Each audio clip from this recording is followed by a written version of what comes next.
Bom, vamos passar agora a palavra para o senhor Dr. Gutenberg Araújo, né, que é vereador de São Luís, mas também, né, já foi secretário de Saúde do Maranhão.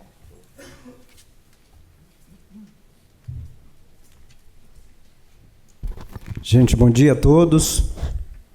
Gente, bom dia, gente. Bom dia. Eu acho que a primeira forma para mudar alguma coisa tem que ser entusiasmo, né, gente? Então, parabéns a vocês pelo entusiasmo. Mas minha primeira palavra é de gratidão, viu, professora? Gratidão, sobretudo, à professora Tânia, amiga, professora, orientadora. Eu digo que ela é uma locomotiva movida à energia nuclear, ou ela é imparável. Agradecer ao professor Sidney também, agradecer ao professor Abraão por essa gentileza de discutir esse assunto que é vital. E assim, do desafio, gente, eu vou colocar aqui algumas biópsias a respeito daquilo que prejudica a gente, que é mais importante, que é justamente o financiamento e a gestão.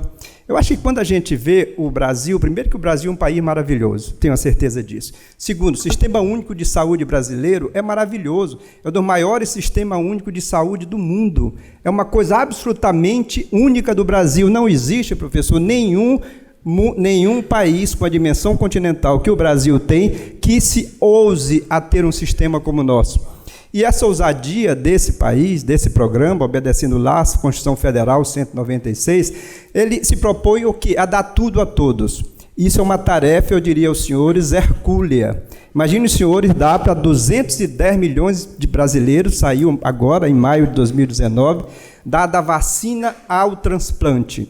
Então, é um desafio realmente que a gente tem que imaginar como nós vamos trabalhar com isso. Se nós imaginarmos, senhores, que o Brasil gasta hoje 9% desse PIB, e que desse PIB de 9%, 4% são gastos privados, gastos públicos, 5% são gastos privados, e traduzido em números isso, os gastos públicos resultam em 42%, enquanto o privado resulta em 58%.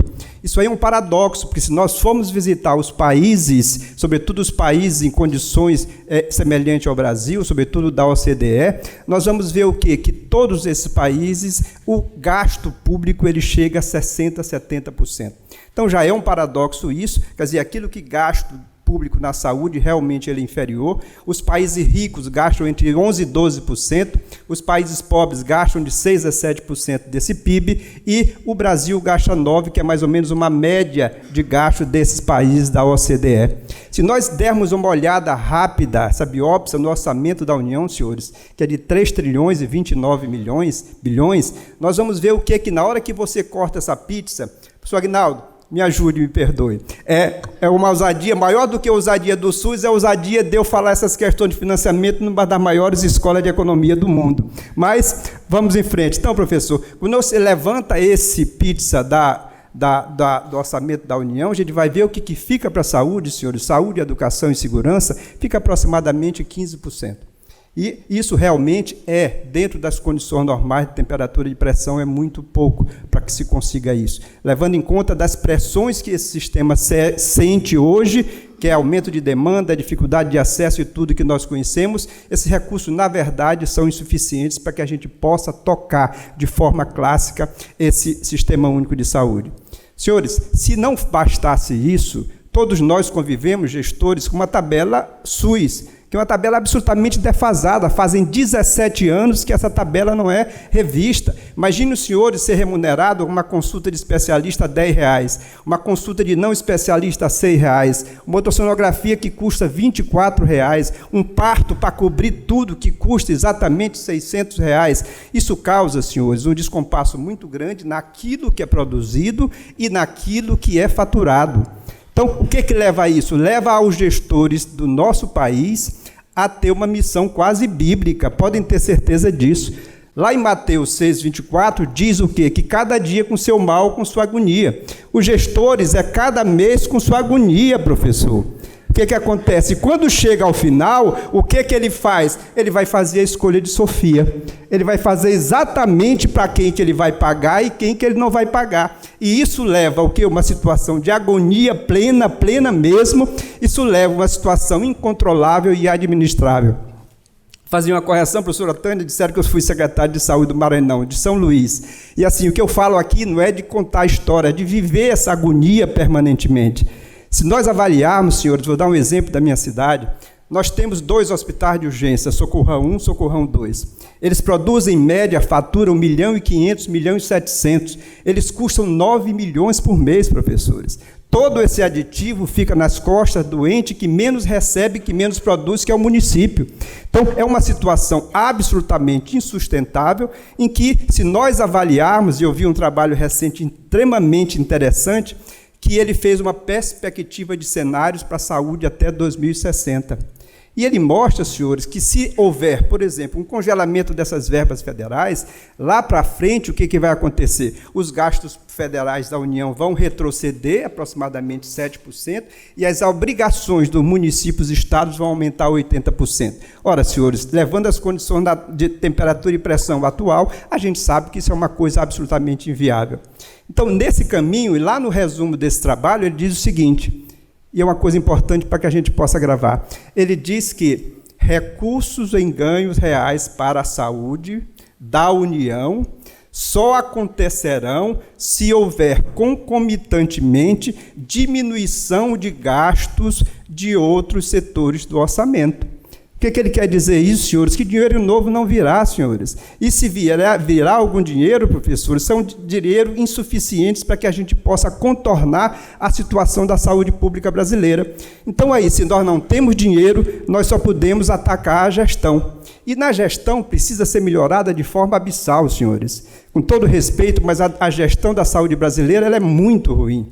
Se nós imaginarmos que saiu um trabalho do CONASEM de 2018, que fez uma avaliação de 2017 e 2018, foram avaliados 3.000 respondentes, que correspondeu a 70% dos gestores de municipais brasileiros. A resposta do perfil, 56% dessas pessoas nunca tinham exercido um cargo de gestão.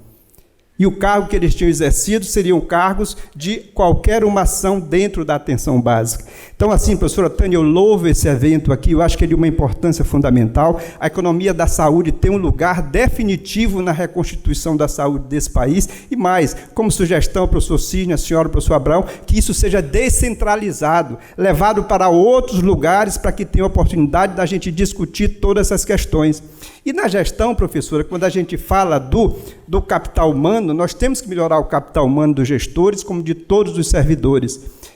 Isso leva a uma coisa chamada desperdícios, que eu vou falar exatamente um pouco mais adiante. Mas, dentro desse nosso raciocínio, senhor, nós temos que pensar financiamento e gestão em 3 pontos. Primeiro, longevidade. Nós somos um país de idosos, ponto final. Segundo a Organização Mundial de Saúde, todo país que tem 14% da população de idoso é considerado paciente idoso. O Brasil tem 13,5%, senhores, de pessoas idosas, que dá quase 60 milhões de pessoas acima de 65 anos. Sabe o que isso significa? Que cada uma dessa pessoa, dado do Ministério da Saúde de 2018, cada pessoa acima de 65 anos traz consigo, primeiro 40%, uma doença crônica associada. 30% está mais de 2 doenças crônicas não associadas. Senhores, se nós sabemos, a Organização Mundial de Saúde diz que o que mata 70% da população do mundo é câncer, é doença cardiocirculatória, são doenças respiratórias graves, oncológicas. Pelo amor de Deus, o SUS tem a ambição de fazer tudo, milhares de caixinhas. Se nós sabemos que isso que mata o povo brasileiro, por que nós não vamos virar artilharia exatamente para essas questões? Então, é uma situação em que a longevidade, que traz consigo tudo que foi falado aqui, aumento de custo, porque são pacientes que precisam de internação maior, são pacientes que têm gasto maior, exames muito maior, e é um dos poucos setores da saúde pública brasileira, senhores, em que a investigação tecnológica ela não consegue chegar a uma redução de custos efetiva. Então, não sei de onde é que nós vamos tirar dinheiro para dar suporte à longevidade, ao envelhecimento do nosso povo brasileiro. Continuando assim, essa conversa, senhores, as doenças crônicas, já falei, é um gasto absurdo mesmo. Outra coisa que nós temos que enfrentar chama-se tecnologia digital, senhores. Tecnologia digital é o enigma da esfinge. Ou nós deciframos ou nós vamos ser devorados. Mas o que acontece hoje? Nós estamos falando de Big Data, Machine Learning, nós estamos falando de telemedicina, robótica, de tudo isso, mas só que a maioria dos gestores brasileiros, senhores, nós estamos na primeira revolução industrial. E o que eu terminei de falar aqui é a 4ª revolução industrial. Eles estão na primeira, estão na máquina de vapor, estão fazendo o quê? Estão fazendo o velho Excel, que evidentemente não deve ser abandonado. Os nossos agentes trabalham com caneta, papel e prancheta, criando um ciclo de serviço extremamente demorado, sai deles, vai para o coordenador, que vai para o digitador. Quando chega no secretário, senhores, a piada já não tem mais graça. O secretário já não tem mais tempo para fazer as modificações necessárias. E a tecnologia digital ela tem que servir para isso. Para quê? Para que chegue rapidamente e ele possa redirecionar toda a administração dele. Eu digo sempre, falando sério, como é que eu vivo num país em que nós votamos 8 horas da manhã, terminamos de votar às 5 horas, 8 horas da noite, nós sabemos todos os eleitos desse país. Quando a gente vê uma campanha de vacinação, leva 30, 60 dias para a gente ter um resultado disso. Então, é uma situação absolutamente impensável. Agora, há que se relatar também que é preciso, para melhorar a gestão, sobretudo a tecnologia precisa de dinheiro também. Mas, assim, são fatos, senhores, que a gente vê que é uma situação extremamente difícil. Há mais ou menos um mês atrás, nós tivemos uma reunião lá em São Luís, no Hospital Universitário. Eu sou professor, sou chefe da cirurgia bariátrica do hospital, e estava lá o presidente da ABSER. O presidente da ABSER, o general Otávio Ferreira, pessoa absolutamente amável, e nós colocamos as dificuldades para ele, sobretudo de financiamento. A cirurgia bariátrica laparoscópica, o SUS implantou, mas, em compensação, o recurso que é pago para ela é exatamente o mesmo recurso da cirurgia aberta. E perguntei para ele, e a tabela do SUS? Ele me respondeu o seguinte, olha, não façam nada de novo, tentem fazer o que está funcionando de forma melhor possível. Segundo, se nós aumentarmos 1 centavo da tabela do SUS, isso implicará em milhares e milhares de bilhões, e que realmente o sistema não tem como continuar com isso. E nesse caminho, senhores, eu quero chamar a atenção para uma coisa. É fundamental, diante de todos esses caminhos, é importante que a gente avance especificamente na atenção básica. A atenção básica ela é fundamental. Eu cresci aprendendo e ouvindo que, quando a atenção básica funcione, 80% dos problemas de saúde serão resolvidos. Mas acontece que o sistema é fragmentado. O sistema funciona como se fosse uma corrida de obstáculo. O paciente sai, dá um pulo no obstáculo, passa pelo outro, na hora que ele vai entregar um bastão, ele cai e se estatela e não consegue chegar, e o sistema funciona como uma catapulta. Lá da atenção básica, ele é jogado para serviços de emergência, que, quando a gente vê, quase 60% dos pacientes que estão nos hospitais de urgência não estariam porque está lá, as amputações de pernas estão lá porque a atenção básica não funciona de forma efetiva. Então, para dar um exemplo da minha cidade, eu gosto de fazer isso, São Luís tem mais de 1 milhão de habitantes, uma das 17 cidades com mais habitantes desse país. Mas imagine, senhores, que quando a gente vê o orçamento de São Luís, que é de 3 bilhões e 300 milhões, e que você vê que aquilo que é destinado para a saúde, 726 milhões, e quando você coloca disso para hospital e para ambulatório, quase 500 milhões, e o que fica para a atenção básica é justamente 59 milhões. Então, primeira providência, vamos mudar o nome de atenção básica. Ninguém gosta do que é básico, do que é simples, do que é basal. Vamos mudar para prioritária, atenção prioritária, pelo menos. Eu vejo os meus alunos, ninguém gosta de fazer uma sutura, ninguém gosta de fazer um fechamento, eles querem fazer uma duodeno-pancreatectomia, que vão levar 10 anos para fazer. Então, eu acho que é importante que a gente tenha essa ideia, porque se nós conseguimos, o que a gente pretende, gente? Saúde é muito mais amplo. Saúde é saneamento, saúde é a Blue Zones que a gente coloca nas nossas cidades, saúde para que a gente possa ter esse retorno. Só para não me esquecer que o planejamento, às vezes, culpa muitos gestores municipais e estaduais, mas nós temos que mudar a gestão do Planalto para a planície. Só para dar um exemplo para vocês. Associação dos Construtores Civis, 2018. Sabe quantas obras do PAC estão paralisadas, senhores? 6.699. Dessas obras todas, 1.700 são unidades básicas de saúde. São 800 creches paralisadas. São 900 obras de saneamento paralisadas, senhores. Gastaram 70 bilhões para fazer isso. E faltam 200 milhões para completar essas obras. Então, quer dizer, por que tudo isso? Justamente porque projeto executivo mal feito, corrupção, essas coisas todas que nós conhecemos. Então, senhores, o que a gente acha de tudo isso? Eu concordo que dificuldades, elas são oportunidades para a gente crescer e crescer muito. É preciso muitas coisas, descentralizar o SUS, como foi falado aqui. Eu vou recorrer à Bíblia de novo para tentar a salvação, gente. Lá em Gálatas 6, ele diz o seguinte, que quando nós estamos sozinhos, a carga é muito pesada. Quando nós nos juntamos, essa carga torna-se muito mais leve. Então, se não houver essa regionalização, senhores, a situação é tão grave. Nós temos 2.000 municípios nesse país que tem 20.000 pessoas que moram nessa cidade. E significa o quê? Uma taxa de 0,40 médicos para 1.000 habitantes. Imagine como é a gestão desse setor. Sozinho não vai chegar a lugar nenhum. Então, o que eu acho? Que a política precisa mudar, o Pacto Federativo realmente tem algumas mudanças aí, mas eu acho que não dá para tratar da mesma forma Rio de Janeiro como uma cidade de 20.000 habitantes. Então, meus caros, o que eu quero deixar? E tem muita coisa mais, doutora Tânia, isso merece uns 10 seminários, pode ter certeza disso. Uma coisa que a gente tem que decidir também, qual é o tamanho da perna do SUS? Eu não sei. E eu não estou defendendo aqui a perda da universalidade de jeito nenhum, mas eu acho que tem que ter critérios efetivos para que a gente possa definir exatamente aquilo que a gente tem que dar para a população.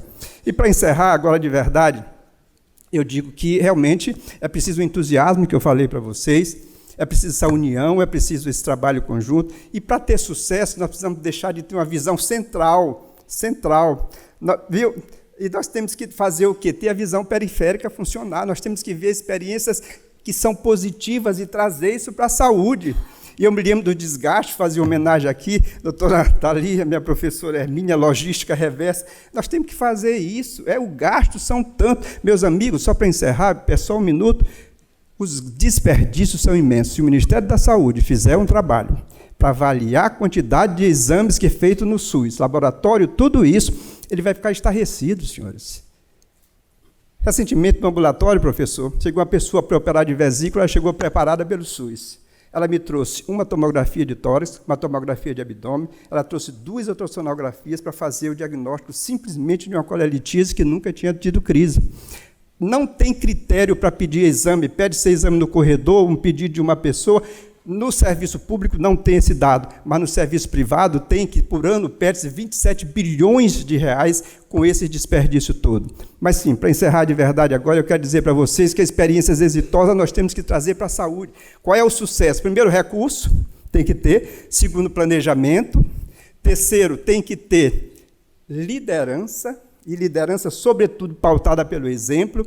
Tem que ter uma coisa chamada hierarquia, em que se procure tratar tudo isonomicamente, as estrelas e as estrelas iniciantes. Nós temos que ter, o que mais? Essa resposta digital, para que a gente possa ter, para modificar tudo isso. Só assim nós vamos conseguir ter sucesso, só assim nós vamos conseguir fazer muitos gols. Eu não sei se vocês prestaram atenção de que empresa que eu estou falando, senhores, mas eu estou falando do Flamengo, senhores. Um abraço.